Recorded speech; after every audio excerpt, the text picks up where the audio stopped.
이 시간 함께 나눌 하나님 말씀은 구약성경 사무엘상 19장 18절부터 마지막 절인 24절까지 말씀입니다.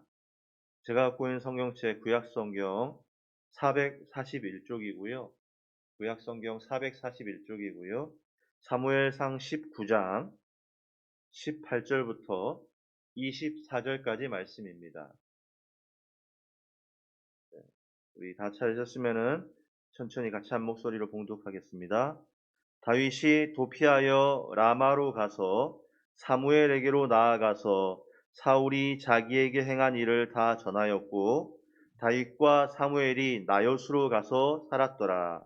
어떤 사람이 사울에게 전하여 이르되 다윗이 라마 나요스에 있더이다 하매 사울이 다윗을 잡으러 전령들을 보냈더니 그들이 선지자 무리가 예언하는 것과 사무엘이 그들의 수령으로 선 것을 볼 때에 하나님의 영이 사울의 전령들에게 임함에 그들도 예언을 한지라.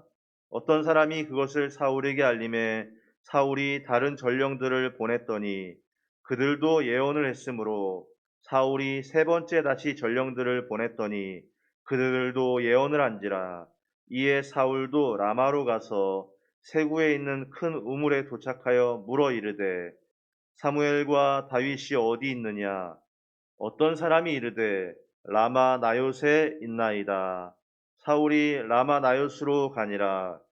하나님의 영이 그에게도 임하시니 그가 라마 나요스에 이르기까지 걸어가며 예언을 하였으며 그가 또 그의 옷을 벗고 사무엘 앞에서 예언을 하며 하루 밤낮을 벗은 몸으로 누웠더라.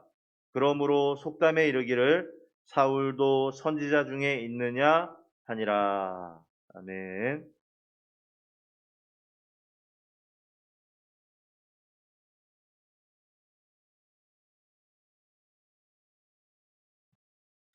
네, 다윗이 이제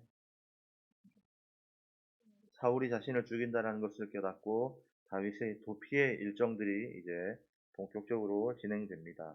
그래서 이번에 사울이 도망친 곳은 라마에 있는 사무엘에게 가서 라마 나요스로 가갖고 그것을 자신의 생활을 피하려고 하는데요. 여기에 보면은 라마 나요시다라고 할 때 나요시라는 말이 지명이 아니라 처소라는 의미를 갖고 있습니다.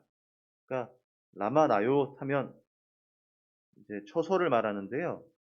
이 처소는 특별히 사무엘이 이 당시에 선지자 생도들을 훈련시키고 있었던 곳으로 보여지기 때문에 오늘날로 치면 이 라마 나요스는 라마에 있는 처소인데 오늘로 치면 이제 신학교 같은 그런 것이라고 볼 수 있겠죠. 이 라마 나요스로 가서 어, 사무엘에게 사울이 자신에게 행했던 일들을 다 고하고 내용에 보면은 그러고 나니까 라마 나요스에 다윗이 있다는 사실을 알고 사울이 또 포기하지 않고는 병사를 세 번이나 보냈는데 세 번을 보냈는데 그 병사들이 와갖고 뭘 했다고요? 예언을 했다. 세 번이나 보냈는데 예언을 해서 그것이 실패하니까 이번엔 사울이 직접 갔는데 사울도 예언을 했다.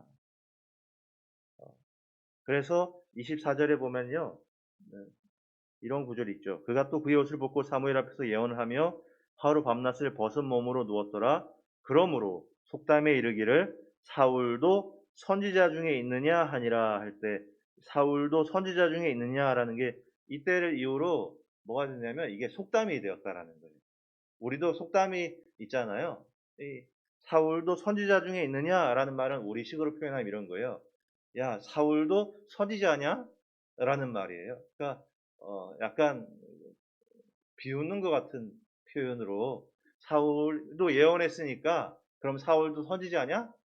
어, 라고 하는 것이 속담이 될 정도로 나중에는 어, 큰 웃음거리가 되는 일들이 생겨났죠.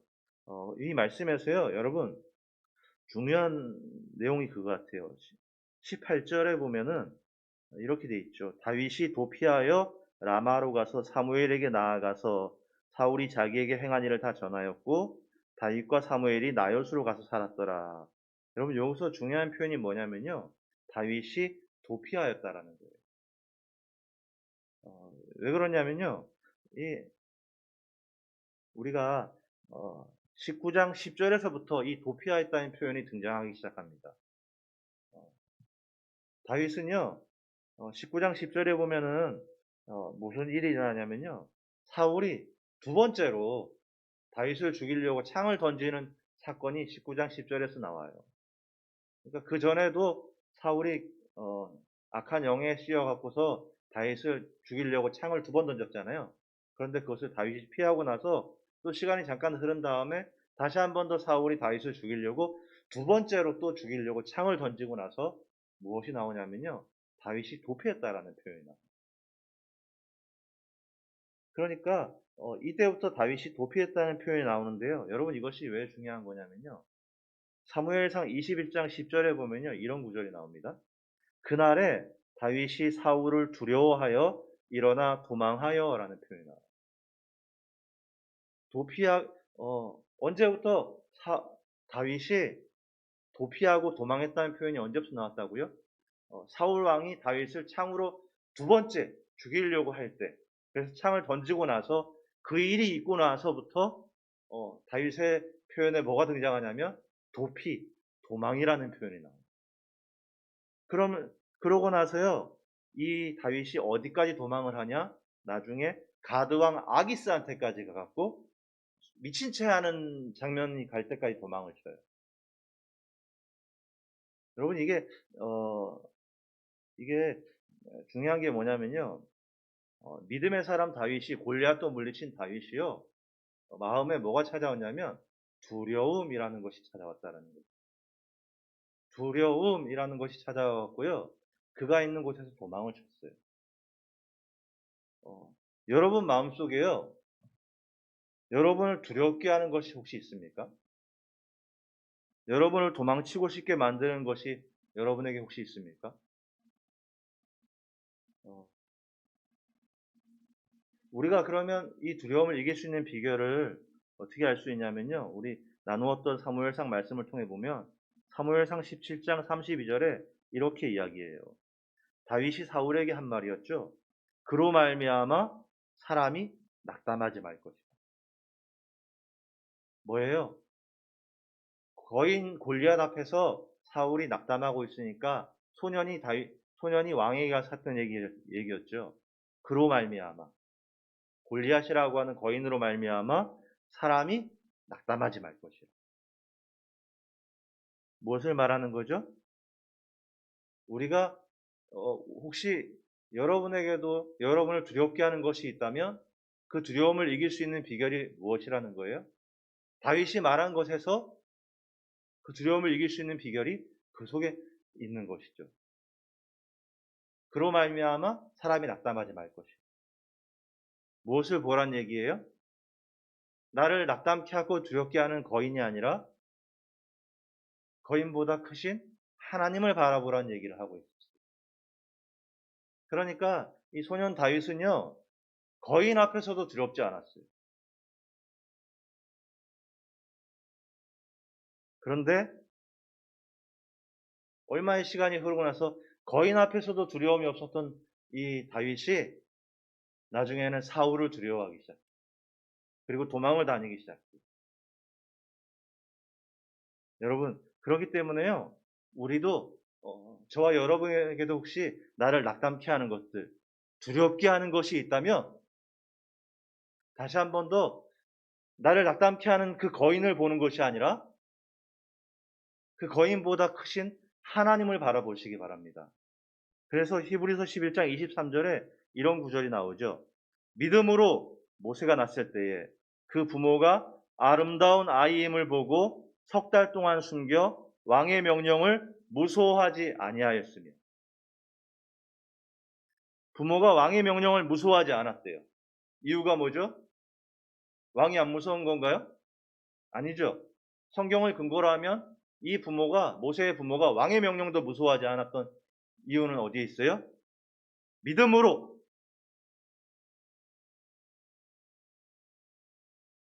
비결이 어디 있어요? 믿음으로 나아가니까 왕의 명령도 무소하지 않더라는 거예요. 여러분, 나를 낙담케 하는 것이 있다면 나를 두렵게 하는 것이 있다면, 그래서 지금 다윗처럼 두려움에 쫓기고 있는 사람들이 있다면 다윗의 말 속에 답이 있었어요. 그로 말미암아 사람이 낙담하지 말 것이야. 나를 낙담케 하는 그것을 바라보는 것이 아니라 그 거인보다 크신 하나님을 바라보셔야 됩니다. 다른 말로 나를 두렵게 하는 것이 있을 때 그것을 뭘로 물리치셨다고요? 믿음으로.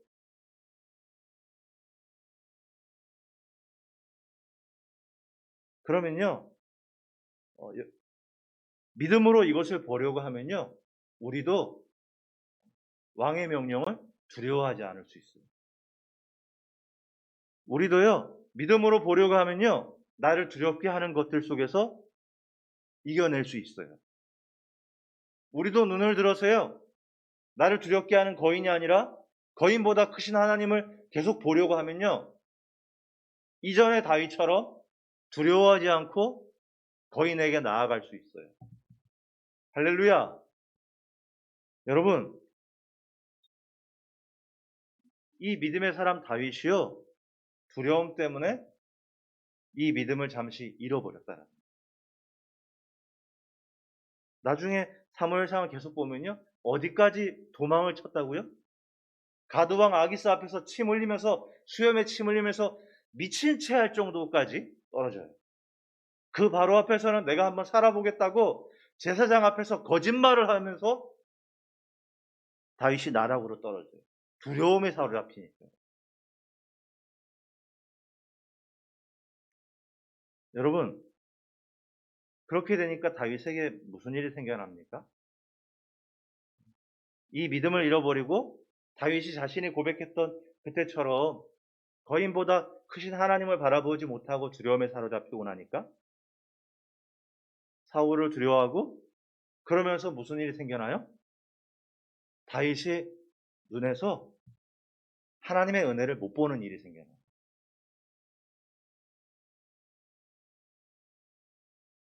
여러분, 우리가 이 말씀에서 보면은 우리도 알고 있고 사울도 알고 있는 사실이 있어요. 그게 뭡니까? 하나님이 다윗과 함께 한다라는 걸 알고 있어요. 우린 또 뭘 알고 있죠? 다윗이 이 험난한 여정을 가고 있지만 그가 죽지 않고 승리할 거라는 것을 우리가 알고 있어요. 근데 여러분, 그걸 누구만 모르냐? 지금 다윗만 모르고 있어요.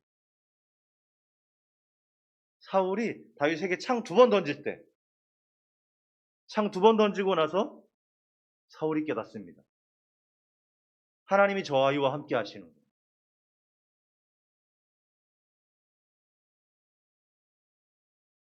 과거의 다윗은요, 곰과 사자와 싸우면서도 하나님의 은혜를 알았어요. 그런데 두려움이 오니까,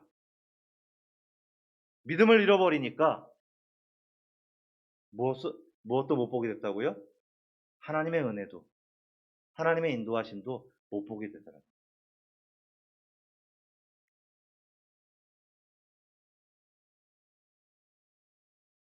사랑하는 여러분, 우리는 이 말씀 가운데서, 이 내용 가운데서 우리가 알고 있는 것이 있어요. 그게 뭐냐면요, 다윗 마음 가운데 사울을 향한 두려움이 있었고, 그 두려움 때문에 도망을 다니는데, 이 이야기 속에서 우리가 알고 있는 게 뭐냐? 사실은 누가 두려워하고 있죠?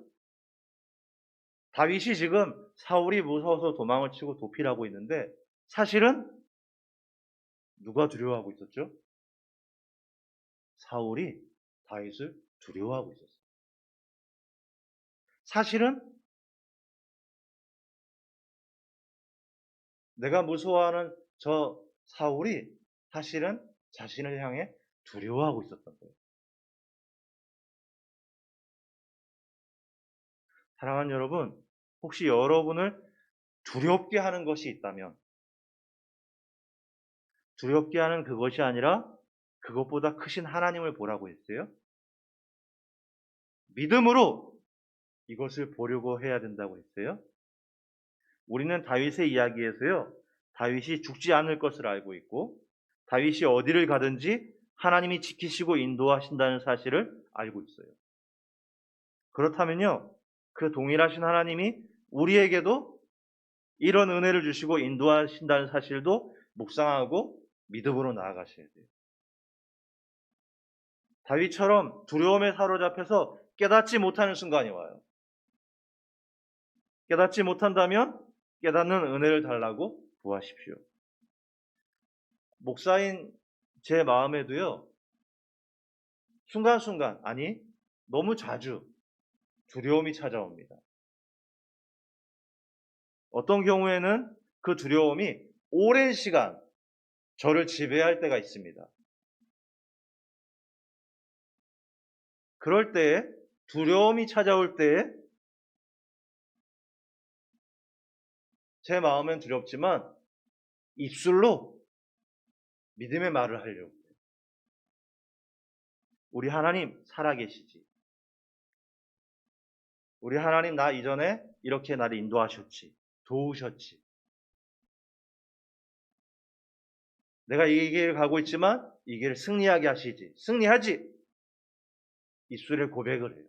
그리고 하나님의 은혜를 묵상하려고 합니다. 지금은 몇 번 얘기했죠. 지금 목회하시는 형님이 과거 신학교 처음 들어갔을 때 같이 신학교 들어가고서 이제 명절에 같이 철야 기도를 하고 나서 형님이 저한테 얘기했다고 했죠.